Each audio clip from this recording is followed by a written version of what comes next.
Ayan, nangapi pala ako. Nagdala ako ng coffee dito sa taas. So, I brought something here. So, we're naman tayo dito sa bahay na to. Guys, pag nandito kasi ako, parang walang katapusan yung mga work talaga. O, diba?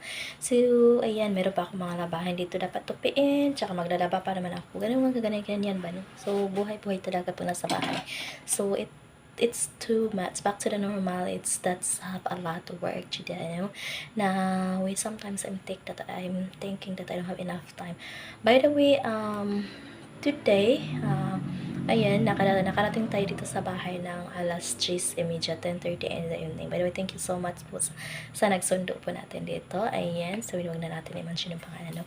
So, to be honest, I need to clean up something, especially for, ayan, wala tayo ng dalawang araw, so we're not in here for 2 days, so I have to clean and change for the bed sheet or something like that.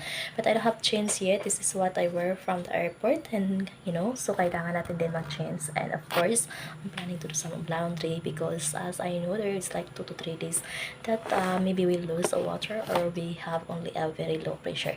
Ay, meron pala akong ipapakita sa inyo, guys. Ayan, so I have to show you something, which is the plants. Ayan, tingnan nyo itong tanim ko dito So our plants that we order, no, we received this for about, I don't know, like a week ago.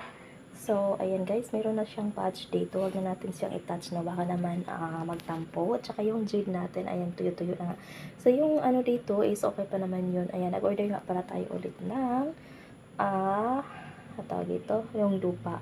O, diba? Itong dalawa lang muna sa ngayon. Pero, sa totoo lang, meron pa tayong mga coming, any types of plants. No? Yan, magkakulik na naman tayo.